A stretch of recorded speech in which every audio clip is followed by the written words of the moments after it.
မင်္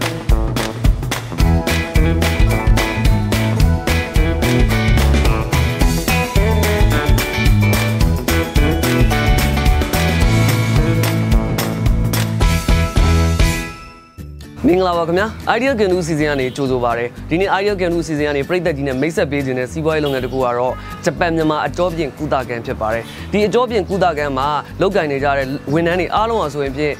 အမြင်အာရုံချွေရင်းနေကြတဲ့သူများဖြစ်ပါတယ်ဒီလိုမျိုးအမြင်အာရုံချွေရင်းနေကြတဲ့သူတွေကိုလက်တွဲပြီးတော့ဘယ်လိုများလုပ်ကိုင်လျက်ရှိတယ်ဆိုတာတော့ကျွန်တော်နဲ့အတူလေ့လာကြည့်လိုက်ရအောင်ပါခင်ဗျာ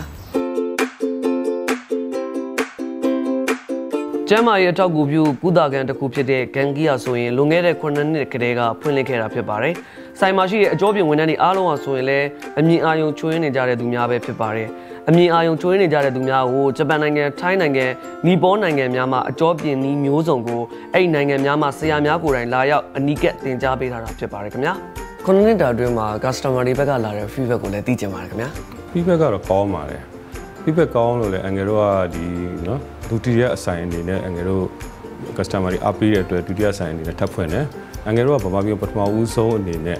ဒီကုသကန်ပေါ့လေကျမ်းမာရေးနဲ့ပတ်သက်ပြီးကုသကန်အနေနဲ့စပြီးဖွင့်ခဲ့တာပါ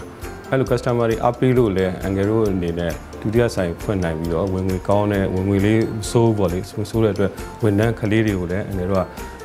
လာစာတို့ session ကြီးတို့နေစိတ်စားစိတ်တို့အဲ့လိုထောက်ပံ့နိုင်ခဲ့ပါတယ်ဆိုင်ရဟိုစီးပွားရေးလုပ်ငန်းတွေမဟုတ်ဘဲနဲ့ Pride နဲ့တွဲလုပ်တဲ့လုပ်ငန်းလေးလို့သိရတယ်ခင်ဗျ။ဆိုင်ရရရှိတဲ့အမြတ်ဆုံးတွေပေါ်မှာဦးဘယ်လိုများအသုံးချလဲခင်ဗျ။ကျွန်တော်တို့ကဒီ Pride လုပ်ငန်းနဲ့တွဲလုပ်တယ်ဆိုတဲ့အတွက်ဒီရတဲ့အမြတ်ဆုံးတွေကိုကျွန်တော်တို့အခြားမျက်မမြင်အနှစ်ပညာဝါသနာပါတဲ့ဗမာပြည်တစ်ပြည်လုံးကကလေးတွေကိုတစ်နှစ်တစ်ခါ3လသင်တန်းလူရသည်သင်တန်းခေါ်ပြီးတော့ကျွန်တော်တို့အဲ့မှာ free ပေါ့ကျွန်တော်တို့ဒီကနေကုန်ကြခံပြီးတော့သင်တန်းပေးပါတယ်။သင်တန်းပေးပြီးတဲ့အခါမှာအလုပ်လုပ်ချင်တဲ့လူတွေကိုကျွန်တော်တို့ဆိုင်မှာအလုပ်ခန့်ပါတယ်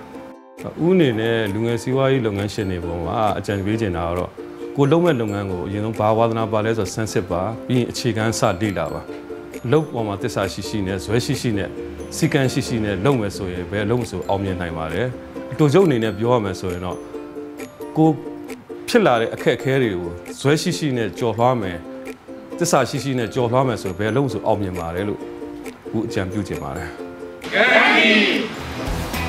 အမြင်အာရုံချွေရင်းနေကြတဲ့သူတွေနဲ့ပူးပေါင်းပြီးတော့စီးပွားရေးလုပ်ငန်းတစ်ခုကိုရဲဝံ့စွာလုပ်ကိုင်လျက်ရှိတဲ့လုပ်ငန်းရှင်ရဲ့ idea ဆိုရင်လည်းအသစ်ဆန်းတစ်ခုပါပဲခင်ဗျာ idea သစ်ဆန်းများနဲ့စီးပွားရေးအကြံဉာဏ်များကိုကျွန်တော်တို့ရဲ့ Ideal Canoe စီစဉ်ကနေတင်ဆက်ပေးနေတာပဲဖြစ်ပါတယ်ပုံမပြည့်စုံတဲ့သတင်းချက်လက်များကိုရယူခြင်းနဲ့ဆိုရင်တော့ www.bangkokbank.co/idealcanoe ကို click ကလေးတစ်ချက်သာနှိပ်လိုက်ပါခင်ဗျာကျေးဇူးအများကြီးတင်ပါတယ်ခင်ဗျာ